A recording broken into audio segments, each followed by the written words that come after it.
In sports, if you want to be the best, there are no off days. Welcome into the nodpod, the No Off Days podcast. I am Scott Smith. Chris Cato is to my left. BK, Brian King in the booth, the producer extraordinaire. We are in the middle of, school's out for the summer, but we're kind of, before you know it, a few weeks from now, we're back in it. Oh, boy. Kids are back at school, drop them off, full-time daycare for parents. It can't come soon enough. But are you have the young buckaroo in some camps this summer, do you not? You know, I took it pretty easy on the camps this summer. Did you? Okay. First of all, I'm lazy. He's old enough to fend for himself in the mornings now, so it's not. You have a very responsible young man. Sometimes, but he's 11, so he can get up, pour himself some cereal while Dad gets some important beauty rest. And why would I abuse myself to sign him up for 8 camps where I've got to get him up early, make a lunch, do the drop off? So. He did one Ninja Warrior Nerf camp. Oh, wow. Yeah. That covers all the bases, doesn't it? Yeah, that's all he needed. He had everything. Was this an indoor or outdoor camp? It was indoor. I think you have to be smart in Florida in the summer and get as much air conditioning as you can. Yeah, it can be brutal. My daughter just wrapped up a cheer camp this week, and that was all inside the gym. She wanted AC was one of her priorities this summer. And then my son, he doesn't care. He's out there playing football. So, yeah. But it's camp season, and it's beach-going season. In fact, I saw this little article. In fact, Brian King sent it to me. I'm not sure why he was perusing the subject line, but that Speedos are back this summer. Were they ever out? Well, do you own one, sir? No, I do not. Not that brave, I guess. You know, I've thought about it before. I guess if I visited a beach where that was the thing to do, I would do it. But you don't want to be the guy that stands out. You don't want to be the guy that sticks out or stands out. Okay. Yeah, I get it. How about you? Well, I mean, in Europe, it's a thing, right? So everybody kind of wears the tiny little Speedos, and but no, I have one. I don't wear it. Okay, here's the story on the one Speedo I own.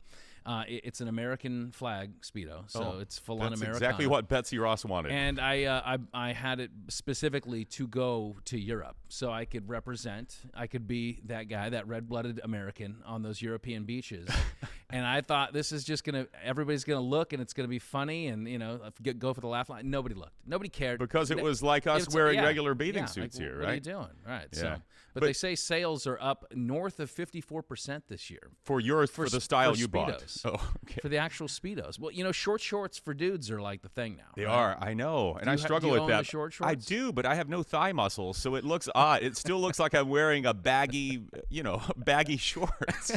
So I need to do some. What do you do for your thighs? Some. You could do squats. Oh, those are painful. Yeah, you could do some like hamstring lifts, in the back there.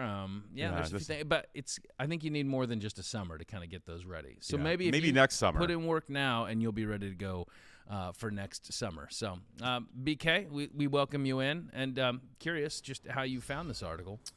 Just stumbling upon some You're looking up internet. New beachwear ideas? I was actually thinking about going to the beach and say, hey, maybe this is the year I break it out. Yeah, and so where are you on that? Are you, did you make a purchase? I did not. Hit the purchase. It was that Amazon Prime kind of sale thing. And I said, maybe this is the time to jump on that. Yeah. I'm curious, can you try them on? Like, can you go to a dressing room and try on a Speedo? That's a good question. Would you want to? I mean, no. Well, what about when you bought yours? Did you try it on? Well, it was actually a gift. So okay. So you couldn't return it. No, it was mine, so I owned it. Then it was a gift to Italy. It was. Yeah, it sure was. Well, I hope you resolved. I planted Brian, my flag. You went on a cruise recently. Was that what the Speedo was for? I saw a couple, but no, it was not for me. No, but I saw a couple on the cruise. I was just wondering, like that first step you take out there on the beach, the first time you're wearing it, that's got to be a strange sensation. The thing. The weirdest part about it, in my opinion, was just I realized how white my thighs are. Yeah. That was the most insecurity I've ever felt about my thighs. It's like, wow, that is just glaringly white. I should have put these under a heat lamp or something before I went out here. Yeah. Like put some toner on there or something. Yeah. So, all right. What do we have on today's big show? Today we got Tino Martinez, Tampa Bay legend. baseball legend. Yeah. All right, what's he up to these days? He is getting into the pickleball business. Oh, isn't everyone? Isn't it? I feel like I'm behind the times on this. He's not only in the pickleball business, and I'm going to talk to him about this because, as you can see, I'm wearing this. This is a Cape Cod League team, the Chatham Anglers. Oh, okay. This T-shirt that I'm wearing. I was up there recently on a vacation, and we took a game in. It was the Chatham Anglers against the Hyannis Harbor Hawks. No, Harbor Hawks. And I'm looking at this. I'm looking at the coaches and the players, and of course there's some local players and stuff. And I see Tino Martinez. I'm like, that cannot be the actual Tino Martinez as an assistant coach for Hyannis. Wow. So we'll find out if that was actually him. Maybe it was not. It could have been a different Tino. And then this whole interview could go off the rails, so we'll find out. That's why people listen. All right. At the end of the show, BK. End of the show, we're going to break out the randomizer one more time. We never get sick of the randomizer. Do we? I know we talked about this last night, and, sometimes Brian, because he comes up with these last segments, most of the time it's you, and sometimes Chris chimes in. But I think that this is a fan favorite. I think the randomizer, it's because it's so random. I don't think it gets old. I will say I've never had a fan complain that we do it. So until I hear that complaint, I'm going to assume they approve. You've encountered one? Yes. Wow. A fan? I have encountered a couple, people who listen. Oh, there was a lady at Publix, There's right? a Publix lady. There was a guy. I was at a little market in my neighborhood a couple of Sundays ago, and there was a guy selling salsa, and he comes up to me with that look in his eye. Yeah, and I thought, he's a local football coach at Plant High School, but he comes up to me with that look, and usually that's the, hey, I watch you on Fox 13 News look. Yeah, something you said that was wrong. Yeah, I'm going to strangle you now. No, and he said, I listen to the podcast all the time. And I said, let me buy 8 quarts of salsa from you. You were the only guy who but you were kind enough to pass one on to me, and it was fantastic salsa. Yeah, it was good. What was the name of it again? Coach Peppers. Coach Peppers salsa? No. I thought it was like All-Star salsa or something like that. This is bad. I can't remember. Oh, I'll get back to you on that. Yeah. Well, let's bring some more in. Tailgate salsa? If he's listening, he knows right now. Yeah. And he's like, why are you butchering this? Coach, this was the opportunity. Yeah, I think his name was Brian. Coach Brian, if you're out there, I'm so sorry. Yeah, it was tasty, and it lasted about 2 seconds because I can You ate it without chips. You just drank it. Yeah, I can drink some salsa for sure. All right, cool, BK. We'll catch up with you in a little bit. Awesome, guys. If you're listening and you want to watch, go to fox13news.com/nodpod. If you're watching and you want to listen or subscribe, take out your phone, zap that QR code on the screen in the bottom right-hand corner, and there you can find all of our shows. And I dare say, Chris, that our shows are like a Speedo. They're uncomfortable at first and probably a little too revealing. You will not make any new friends at the beach, but the tan lines with our podcast are exquisite. Please subscribe, fox13news.com/nodpod. Still my favorite part of the show, when you sell the podcast with some theme. I love it. I'm not sure if it's a sell or not. So the big baseball headline as we approach the August 1st trade deadline is, first off, locally, we want to know, Rays, if you're buyers, what exactly are you going to do leading up to this trade deadline? Because the way they went into the All-Star break was a little concerning. They do still have, a good road ahead of them with some tough opponents on the schedule, especially within the next few weeks. So they're gonna have to add. They need a pitcher. They probably wouldn't hurt too bad if they got another bat too. And the biggest name out there is Shohei Ohtani. And I think at first glance you're like, Shohei in Tampa Bay, you got to be kidding me, right? He's going to go to a major market team, someone that's going to overspend. The Rays are not going to, are they going to sacrifice the future by giving away a bunch of prospects to bring in a guy on a 3-month rental because he's, his contract expires at the end of this year? So the deal, and just not to sidetrack, but just for clarity, the deal with him is you're getting him for only 3 months. Correct. Yeah, this is basically we're all chips into the middle. We're going for the World Series. Shohei's a short-term rental, and they're not going to be able to afford him obviously in the offseason, so he's going to go to one of the big spenders. But can we use it now? Can we give up a bunch of pieces in our farm system for what this season could potentially end up being? And I think you're positioned well to do that. I mean, I think that the Rays do have a fairly deep farm system, but you'd have to part ways with these guys. And we've kind of read through some of what the asking prices could potentially be. It could be upwards of 3 or 4 of your top prospects. Wow. Are you willing to give that up? Are you willing to? If you're GM Chris Cato, are you willing to sacrifice the future? No, not even if it's an unknown future, right? Not for 3 months. And this is why I arrived at this conclusion. I think the Rays are a World Series contender without Shohei. I mean, certainly add him to the team, and you've got another pitcher and another great bat. But I don't think the Rays need him that bad where they have to literally sell the farm to get him for 3 months. I wouldn't do it. Yeah, I am a little concerned because I think injuries have been a problem. The way they started this season out offensively, obviously they were on a tear, and some of that stuff has dipped, and I just think to be able to maintain or even to find some semblance, maybe you don't come back and ever reach the peaks that you were at the beginning of the season down the stretch, but I think in order to compete in the World Series, as competitive as it's going to be, teams are going to be red hot going into the World Series, into the playoff run.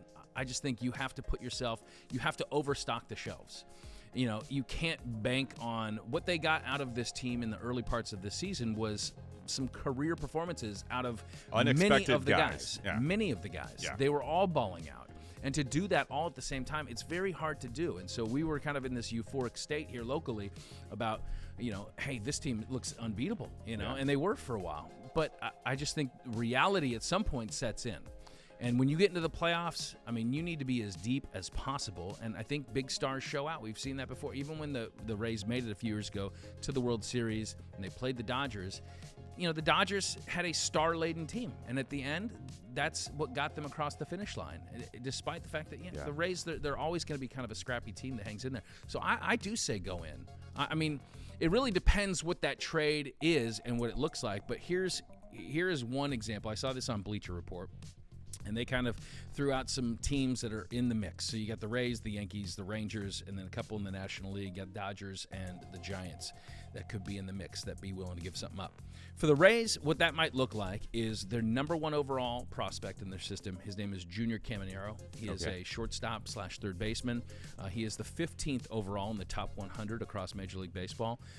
Then they have their number 4 prospect, who is a first baseman, Kyle Manzardo. He is 39th overall in the top 100. And then a young right-handed pitcher, Santiago Suarez, who is 25th in the Rays system. If it were those 3 guys, I mean, here's the problem. Whenever you do a deal like this, it's a little bit different than the NFL, right? Because in the NFL, when I draft a guy, I feel like there's a little bit more certainty.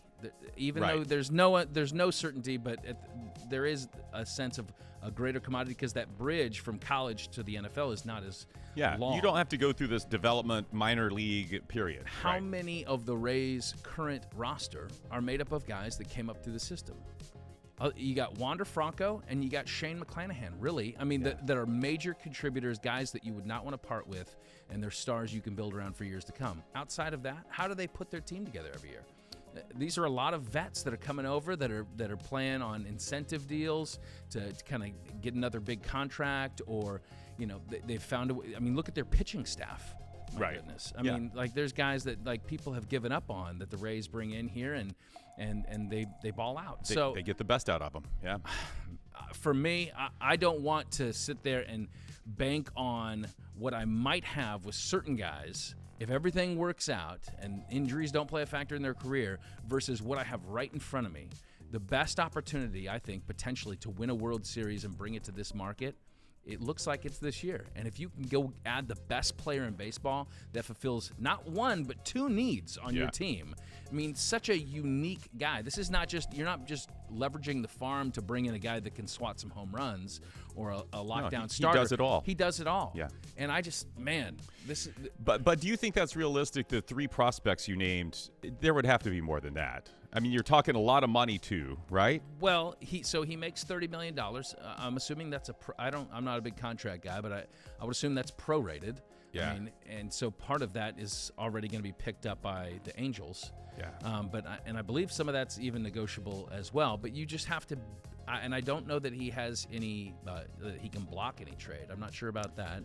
I don't think it's going to be based on where he goes that could possibly re-sign him. And so I think the Angels can, look at this situation like what's best for us.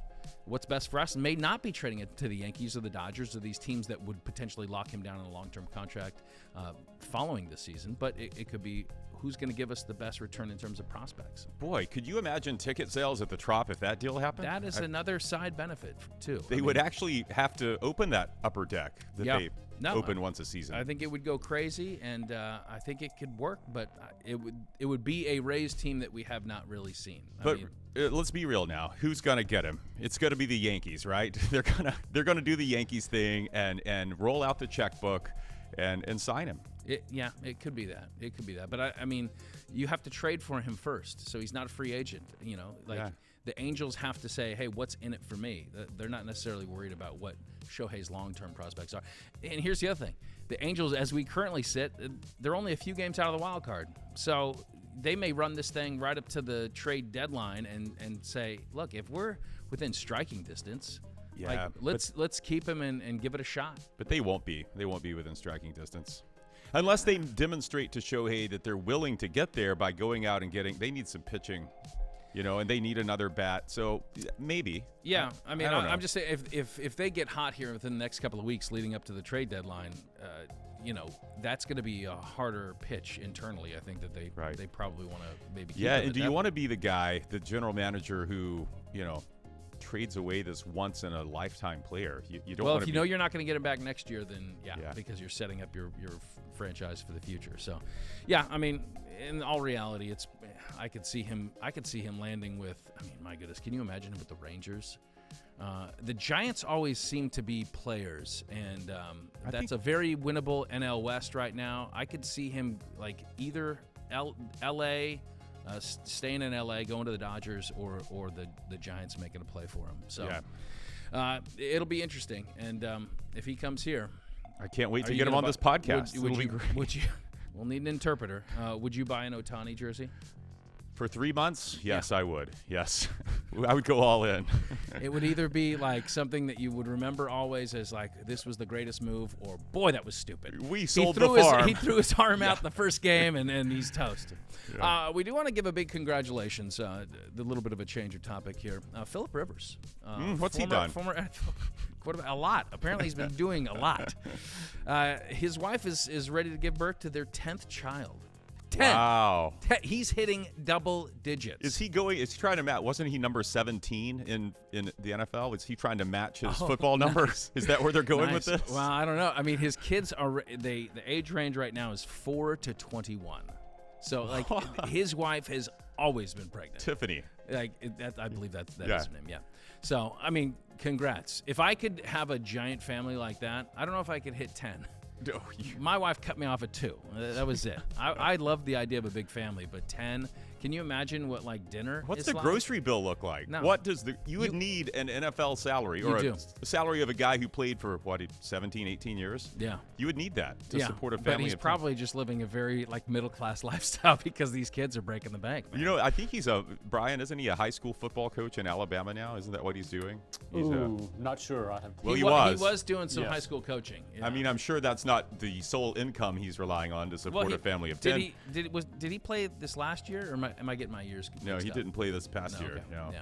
My, if he keeps going, he can just have a football team. Like, he won't need to be a high school coach. You get 11 kids. You've got your team there. Here's where you save money. Every kid wears hand-me-downs. Oh yeah. Everything's You're wearing the same underwear that the 21-year-old wore when he was 4 years old. Everything is threadbare. Hey man, we just hand it down. There's as we see right now, it's 7 girls and 2 boys. So I'm not sure what the next one. So he could have a 7-on-7 with his girls. Yeah. He could coach a 7-on-7 with them. Wow, that's incredible. You know what? I will say this for Philip and Tiffany: if there's someone out there producing tons of children, those are probably the character of people you want to. Their Christian values are well known. So I say keep having them. Yes, have some babies. Well, let's stick in the NFL and go to the current cast. Last week we kicked off our 9 divisions. That's what we're doing, right? 9 divisions in 9 weeks, and we started things off with the AFC West. We're going to lead you all the way up to the start of the season. We'll end it on the NFC South to keep it local. But this week, we have determined that we're going to go with the NFC West. We're going to break it down. I will give you honors out of the gates. I don't know how do you want to start with last place and go up to first? Let's do it like we did last week. I like that. Very good. Last to first. And I think we'll be in unison on this one. Arizona Cardinals. This is a big disaster, a faceplant coming, and perhaps a wanted faceplant so that they can get in the Caleb Williams lottery, right? So you start with Kyler Murray. There's uncertainty over when he's going to come back, right? I think the last report I read was a few weeks ago, but it doesn't sound like he's going to be ready beginning of the season. Yeah, and the longer this goes, and depending if they're as bad as we think they are, do they want him to be back to help win games? Probably not. Right? So who do they have? Colt McCoy, I think, behind him. Yeah. David Blau, who we all enjoyed in Hard Knocks last year, but he didn't make the Lions roster. They're dead last. And I'm not going to spend too much more time, beating that drum there. What is their win total? Oh, let's see. They had, what was it, 4 last year? They had 4 last year. I don't see where their win total is. I mean, they could be the worst team in the NFL. Yeah, they very easily could. So this is where I kind of struggled with the third and second best teams. Yeah. But I'm going to keep it like this. I'm going to say the Rams are third in the division. And, they still have Stafford, right? Cooper Kupp, you assume, comes back healthy, and that's huge. How healthy is Aaron Donald? He missed 6 games last year. He's back. He's back. Yeah. So that's good. They shipped Jalen Ramsey to the Dolphins. I just don't know that with the 2 teams I've got ahead of them, I still think you're behind those 2. This is an aging roster. I want to see how Stafford plays this year behind this offensive line. So, I think, 7 or 8 wins is probably where they are this year. Ahead of them, I have the 49ers. So that gives you who I'm going to pick number 1 in this division. So I see this coming down to the 49ers and the Seahawks. So I've got the 49ers finishing second in NFC West. And maybe you get a wild card team. Maybe the 49ers still make the playoffs with the wild card. I feel like they will. But I think they're going to take a slight step back on defense because of the loss of DeMeco Ryans. He really made that defense go. We'll see with Brock Purdy. Does he rise to those heights that he did last year before the shoulder injury, or was it elbow? Anyway. Yeah, he had was it like Tom? He needed some type of Tommy John. Yeah, but he didn't go through with that. Yeah. So and that's ultimately I think why I have 10.5 wins is their predicted total now. I think they're probably right under that. Honestly, that's a tough division, minus the Cardinals. And then I've got the Seahawks finishing first. I feel like not only did we see Geno Smith come out and have this incredible season last year, you've still got DK Metcalf and Tyler Lockett, and then they add Jackson Smith and Jigba. So I love what the offense has done, and their offensive line should be better this year. I like how they drafted, and they brought in some pieces on defense. They got Jaron Reed back, right? Yeah. They got Tariq Woolen. So, and they had a nice draft too. So I'm looking at the Seahawks to win the West. How do you feel about that? Okay. Well, let me just start from the bottom, and we don't need to go any more detail on the Cardinals. I got them last. My third place team is the Seahawks. So here's the thing. I'm just not sold on Geno. And, last year was a great season for him. He balled out. He's got his big contract. And I think he did quiet a lot of doubters, but here's me being a doubter again. I'm just not completely sold on his ability to maintain that level of play. The turnovers were way down last year. Can he keep that? Can he maintain that? Is he sometimes after contracts, play drops a little bit. I think they have a tough stretch of games in the months of November and December. You got a couple against San Francisco. You got Dallas. You got Philly on the schedule. I think that I see them coming down a peg this year. I don't think they're going to be awful, but I got them third in this division. I think the Rams, I got them at 2. And I don't think anybody's going to say this. I haven't seen it anywhere. Most people think that the Rams are the third best team in that division. They have a young team. They had 14 draft picks, which is like a franchise high. They they obviously lost some guys on defense. They lost Ramsey. Bobby Wagner went back to the Seahawks, aging linebacker. They still have Aaron Donald. But here's where I don't think their defense is going to be great. But I think that offensively, with Stafford, with Kupp back, that's the offense, man. I mean, I think that's – plus, I want to buy the arc of a great coach. Yeah. Right? So I think Sean McVay is a great coach, and I think that him having 2 consecutive, like, really tough years – I just don't. I think that he's going to find a way to put his guys in the best possible situation. I think offensively they're going to get back to producing, getting into the end zone that they did not do last year. And I think they're going to be competitive. I don't think they're going to be a playoff team, but I think that they're going to be the second best team in the NFC West. I think the West is going to probably take a little bit of a step back. Number 1, I got the San Francisco 49ers. You still do have a little bit of question mark over who is going to be the quarterback. Is it going to be Purdy? Is it going to be Lance? Is Purdy going to be healthy? And if Lance gets the start, at some point, is he going to give it back? So there are question marks there. But, man, the pieces around them, I mean, you got McCaffrey, you got Deebo Samuel, got George Kittle. I mean, these guys are explosive weapons offensively. I think their defense is legit. I don't think it was about DeMeco Ryans. I think it's about Nick Bosa, and it goes out from there. This team presents so many problems to opposing offenses that if you have one of the best defenses in the league, I think you're always going to be near the top of your division. And so I got the Niners. I got the Niners winning the NFC West. Niners for you, Seahawks for me. Yeah. We'll see what happens. All right. What do you say we talk a little baseball? Maybe a little Cape Cod baseball? We'll wait. When you have a Mount Rushmore of like Tampa baseball players, I would put like Wade Boggs on there. I would put who else am I missing? Do you go Dwight Gooden? You got Doc on there. Yeah, Fred McGriff. You got Fred, and I think Tino. I think Tino etches his name on there as well, and we're fortunate enough to have him on today's show. Wow. Well, he is, of course, best known for his time in the pinstripes, a 4-time World Series champ with the Yankees, one of the best ball players to come out of the Tampa Bay area. We welcome to the No Off Days podcast, Tino Martinez. Tino, great to see you. Funny enough, right now I'm wearing my Chatham Anglers shirt, but, I recently had gone to a game, Chatham in the Cape Cod League, Chatham Hyannis, and I see Tino Martinez as one of the coaches for Hyannis, and I was like, this is not the Tino Martinez, but you are. You're coaching up in the Cape Cod League. How is it going? I am. I'm actually back home now in Tampa, but I was coaching there for the first 2 weeks of the season, and it was going very well. A friend of mine, Eric Beatty, who's the head coach at Strawberry Crest here in Tampa, he was at the University of Tampa as well, and he's been the head coach there for the last couple of years. And he asked me if I would come up and be a voluntary coach, be around the players, teach them whatever I know, be around the guys and help them, become better players. So I did that for the first couple of weeks, and I really enjoyed it.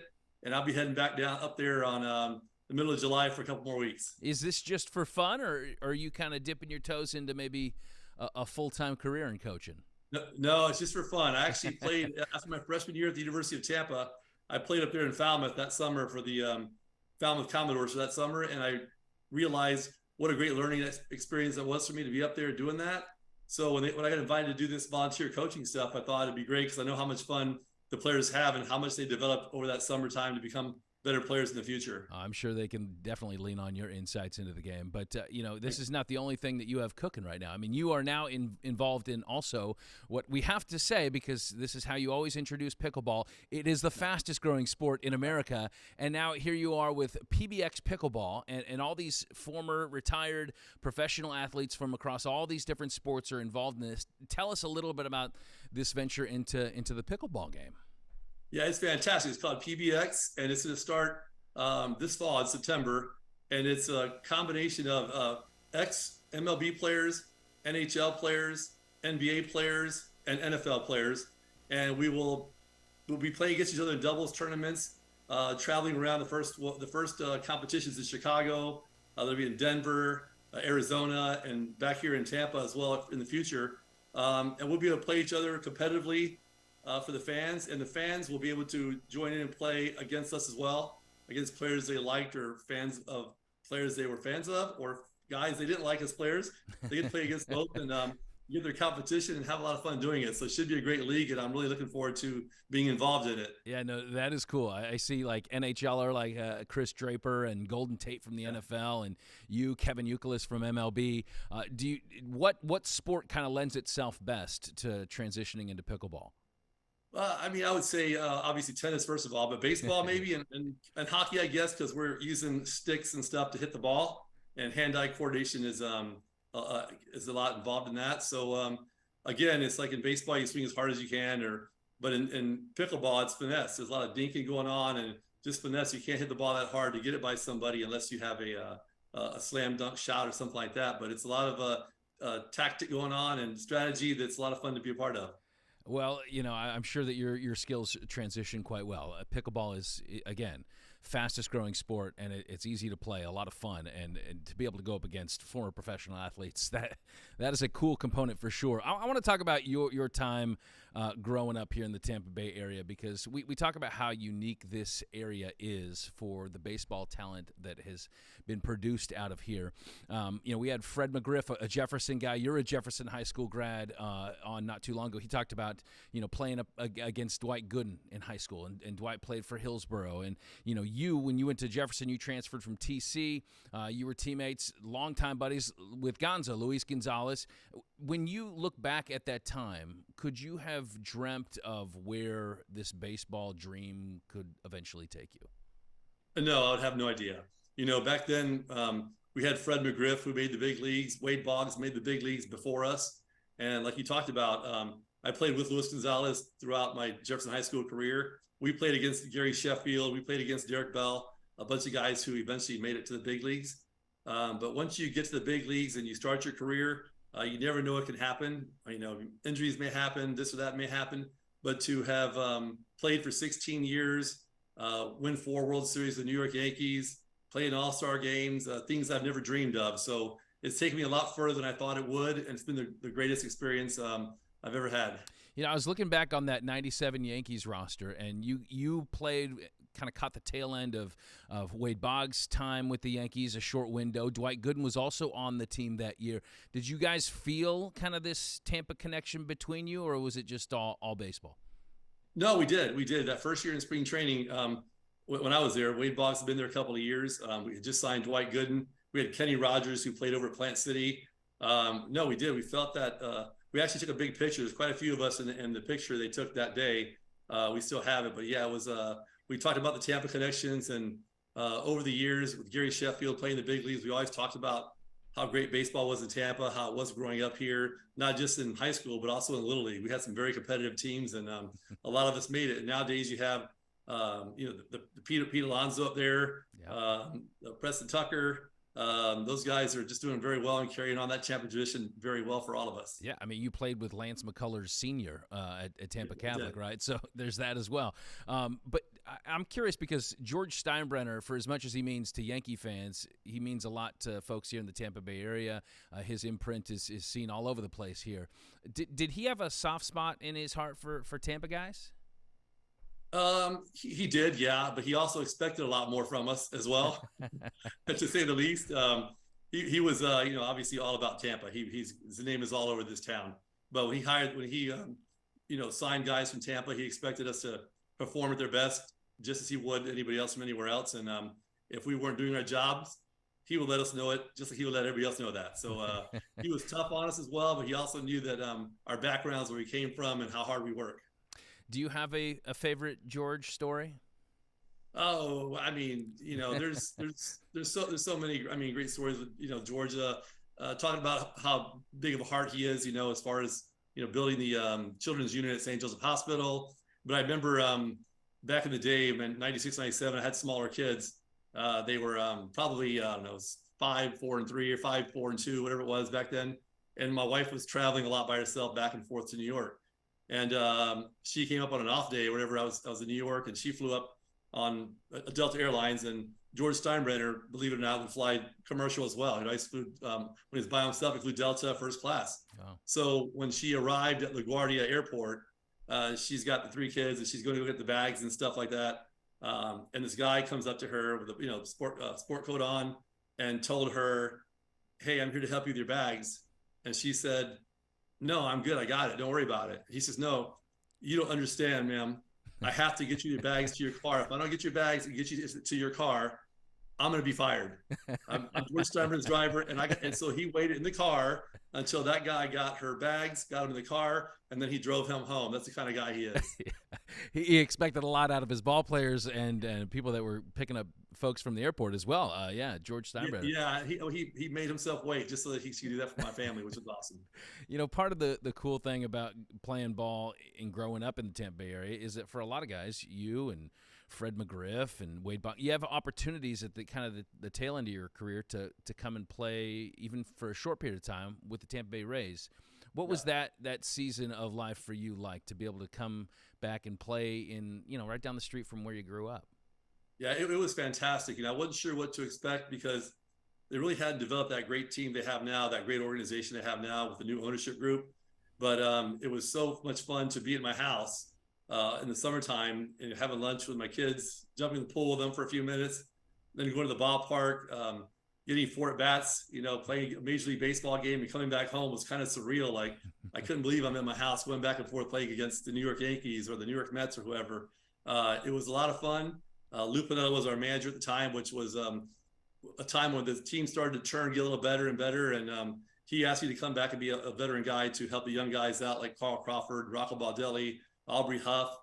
So I really enjoyed that, being with the young guys and watching that organization grow to what it is today. Yeah, and Lou was your first big league skipper as well with Seattle, right? Was he not? Yes, he was. Yeah, it all comes full circle for sure. All right, so it's pbxpickleball.com, and folks can go there. They can sign up. They can see what this is all about and maybe have a chance to square off against the Tino Martinez.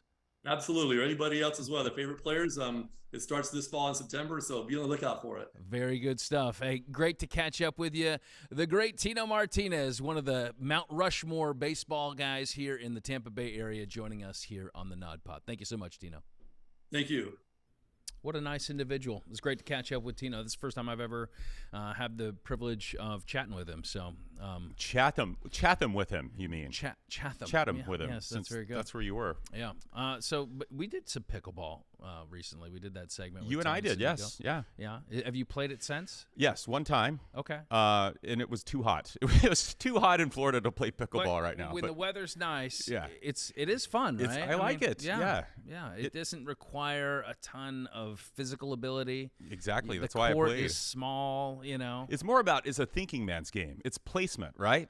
Really? Yeah. That didn't strike me. No, maybe that's why you lost. What I thought was, this is what it feels like to stand on a ping pong table. If I was a little miniature figure and playing on a ping pong table, that's what this would feel like. I think that's accurate. Yeah. All right, let's bring BK in. BK, you ever play a little pickleball? I've never played it. No? Never have. Those. How much did that guy that we talked to, he's like the czar of pickleball in the Tampa Bay area? Yeah. He said those paddles they're pretty expensive. Well over $100 for the good graphite. Wow. They have these graphite ones that are really lightweight that apparently make the ball do different things. So the $25 paddles I bought at Dick's. Oh, I took these out the last time I played. We were doing a bit for TV, and so I took them to these courts locally, and I wanted to get in a game with some guys, and they were playing, and I walked in with my Dick's Sporting Good paddle, and they laughed me off the court. Yeah, and one guy loaned me another paddle and said, "Here, use this," and I played a lot better with that other paddle. Yeah. So I think it's all in the paddle. Well, and BK often buys his daughter plays softball, and you've taken out a second mortgage to buy some bats for her, right? Just about. Yeah. Just about. Bats, so gloves, everything. It's probably similar to that, right? I mean, there's a different pop off the bat when you spend a little more dough. Definitely, a little more pop off the bat. A little more confidence when they're at the plate, knowing that they got the best. Get her one bat. of those illegal bats. He corks them. It should be illegal how expensive they are. Yeah, no doubt. All right, so I got my button. I'm ready. We're going to do some randomizer. Got to load it with a ton of questions. Yeah, let me start. Right. The randomizer always worries me. You never know what it's going to spit out at you. It could be like an embarrassing childhood memory. So I go into this with a little trepidation, but let's go. Let's stop it right there. That's a good one. Oh, wait, hit it again. I think the batteries are out. Check the batteries on that. Brian, do you want to read the question? Yes. What is the worst concert you have ever attended? Easy, because it was recent. Which camera Wait, am I looking at? I recently went to a concert with you. No, that was a great one. Yeah. And that one was very inexpensive, too, which is what I liked about it. This one here last year's Rockville at Daytona Beach, Florida, at the Daytona International Speedway. Rockville. And this is like big like metal bands, which I'm not a metal guy, but the headlining act was Guns N' Roses, and I've always wanted to see Guns N' Roses. I've never seen them live. How's Axl? Well, look at some social media pictures and tell me what you. He's a little chubby nowadays. Yeah, right? but so Mark Wilson's a big Guns N' Roses guy, and he's seen them play recently, and he said they still rip. They still sound great. Axl still sounds good. So I was like, yeah. Mark would know. So I spent a lot of money on a 2-day ticket because it was also Smashing Pumpkins, which I'm wearing today. There you are. Melancholy and the Infinite Dadness, and it was Jane's Addiction, Smashing Pumpkins, Jerry Cantrell from Alice in Chains, a couple other big ones. Well. This is the end of May in Florida. Do not have an outdoor concert. The weather is awful. There's thunderstorms all day. Short story long, the Guns N' Roses is lightninged out. It's rained out. Did they play the wedding song? What was that? No, they were November Rain. November Rain. This was in in May. the rain, right? No, so we get no Guns N' Roses. Jerry Cantrell plays like 2 songs. Lightning comes. He leaves. Shinedown, who's a band from Jacksonville that I like, they played 3 songs. Lightning comes again. The policy at Daytona, I don't know if it's like this during the races, Brian. The policy was if there's lightning within 15 miles, you shut everything down. Well, there's in Florida in the summer, there's always lightning within 15 miles. Yeah. And the dumb thing was, every time that happened, you have to leave the property. So all the fans had to go through one gate, and it was ridiculous. And how much money did you spend on that? I don't want to talk about it, but that's mine. They didn't offer refunds, huh? No. Golly. People were angry. I don't have as good a story.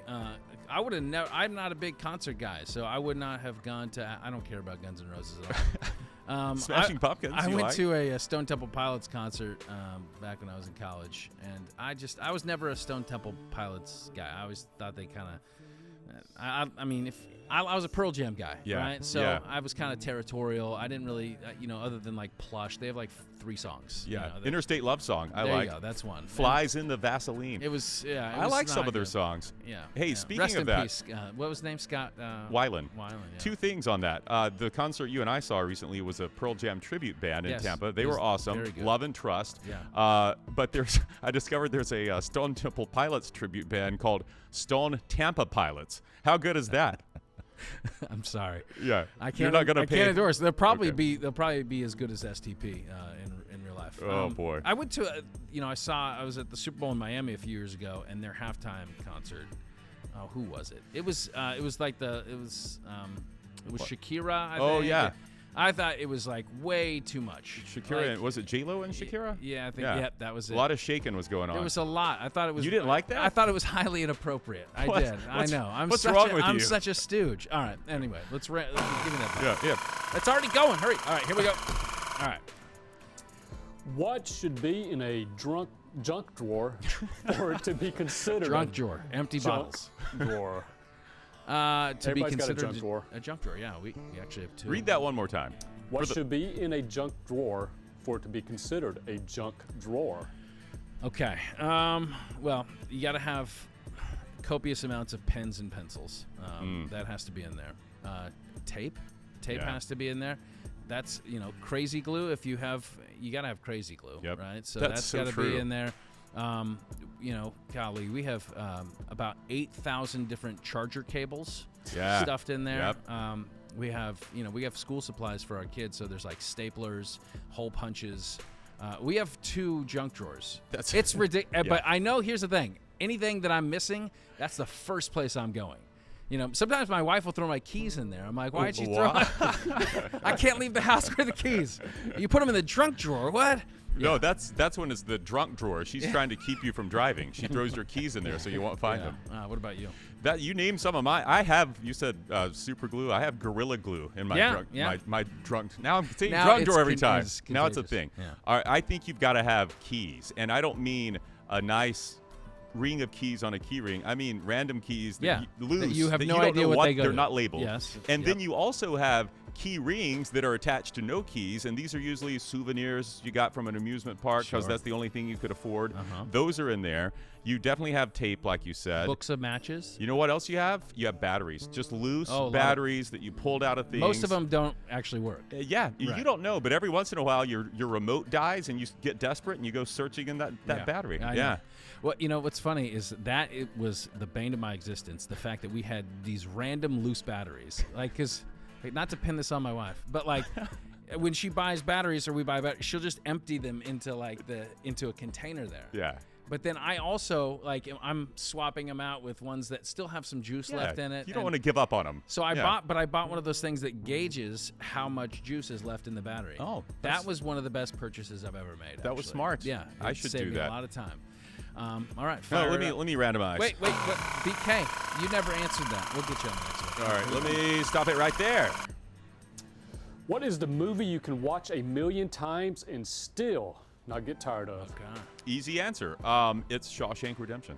Wow. If that is a movie that if I'm going through the guide on the TV and that's on TNT or TBS or whatever, I'm stopping, going in. It doesn't matter what point in the movie is. I'll pick it right up because I remember the rest of the story because I haven't seen it 1,000,000 times yet, but I've probably seen it beginning to end over 20 times. It's great. Have you seen it? I have seen it once, and I don't really. I know it's a good one, but you've seen it once. I'm bad. I'm not a movie guy either. I just give it another chance. Yeah, I'm sure I loved it. It's just so good. Just Andy Dufresne and Red, and Red's wisdom, and then the escape. I don't want to spoiler alert. Well, actually, you know what? No, if you haven't seen this movie that came out in 1990. The warden who's corrupt, and then he throws the rock at the poster of, was it Farrah Fawcett on the, and then there's the hole, and then Andy had tunneled through this. I mean, wow, such a good movie. Mine, I could never watch a movie that serious 1,000,000 times. So, for me, it's got to be a comedy. It's got to be the most sophomoric, ridiculous humor, just cheap laughs. And for that, I'm probably gonna go. My favorite movie all time is Spinal Tap, so I could watch that probably 1,000,000 times. I've never seen Spinal Tap. Oh, golly. Sometimes there's movies that have layers. You know, it's you're like, oh, I didn't really appreciate the humor in that or this performance, and so Spinal Tap's one of those. I love that movie. It was all ad-libbed, the whole thing. Was it really? Yeah, it was just. Who's in it? Well, it's Christopher Guest and all those guys, the guy Best in Show. Okay. Well, that's it was gotta be good. the original mockumentary. Okay. About a rock band, and they were not good. This was like a VH1 behind the music with it. Okay. Oh, it's so good. I'll watch Rob Reiner, I'll put that on my list. And then I would have Tommy Boy in there too. Yeah. I love Chris Farley. It's a good one. Do you have one, BK? You named it. Best in Show. Best in Show. That's a good one. That's funny. Yeah, that's a good one. Wait, let's get your junk drawer answer. What's in your junk drawer? Y'all named them all except in ours we always have measuring tape that's always unraveled and it's just a big rat nest type thing. And it just aggravates the crap out of me when you pull it out. Yeah. I have a couple measuring tapes in there. Mine is neatly in its little, it's a retractable one. But it's in there. Because he doesn't use it. That's I don't know. BK does a lot of work around the house. All right, here we go. Fire it up. All right, here we go. What is the best $20 you have ever spent? Well, I just named that battery tester. Yeah, that was pretty good. And it was probably $8. So that saved me a lot of headaches. Well, since I kind of bagged on my wife for the junk drawer stuff, I'll say probably me taking her out on our first date. Me buying her lunch. There we go. Yeah, I get some brownie points back. Wait, what was the lunch? We went to the Stone Horse Cafe in Tulsa, Oklahoma. I don't remember exactly what she had. It was probably a salad. She was trying to be, You looked at her and said, keep it under $20 if you want a second date. Oh, trust me, I checked the menu before I invited her. All right, everything here. I wasn't making any money, We're going during the buffet hour. Okay, yeah. Can we get there for prime discounts? That was a good answer, Scott. Yeah. Much more wholesome than mine. Thank you. I spent $20 in, I can't remember the exact year, but late 1980s was the height of my baseball card collecting love. Ooh. We went to a flea market, and for $20, I bought a 1958 Mickey Mantle. Wow. Yeah, Mickey Mantle All-Star. It's not in mint condition, but it's in very good condition. Okay. And have you looked at the price? I look at it occasionally when I need a moment of comfort, when I'm feeling bad about myself, which is like once a week. So yeah, you can Google it out there. Just 1958 Mickey Mantle tops. Where do you keep it? It's in a safe that I have lost the combination to. I think the the combo answer is in your junk drawer. It's always in the junk drawer. Yeah. So yeah, and I remember my dad distinctly. We were going in there, and he said, "Don't get distracted by all the flashy."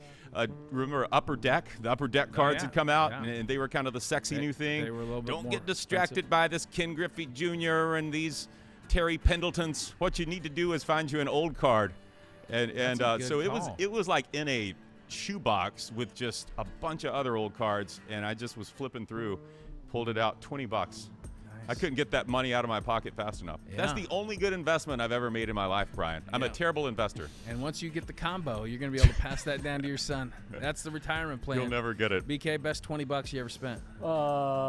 Break dance lessons sophomore year in high school. Get out of here. All right, come on. No, okay, we got to get you out in studio. Bring out the cardboard. You did not.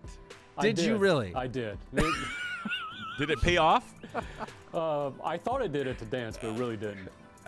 And the bad part was that I didn't have. It was $100 and it was $20 a lesson. And my mom fronted me the money up front. And each night I'd come home after the lesson.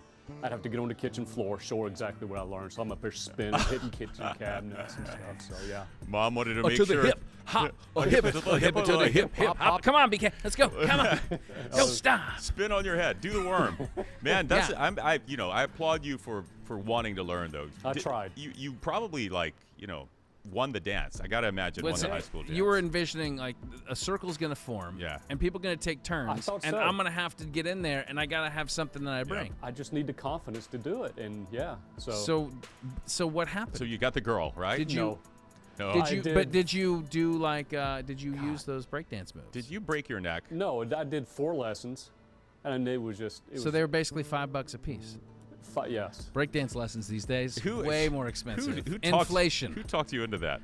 A couple of my friends. Okay. We all did it together, and it was just horrible. And I mean, I thought it was good. I mean, there was some things I learned my first spin. I thought that was pretty cool. No, the fact. Could you still do that? Do you think? Right now? Yeah.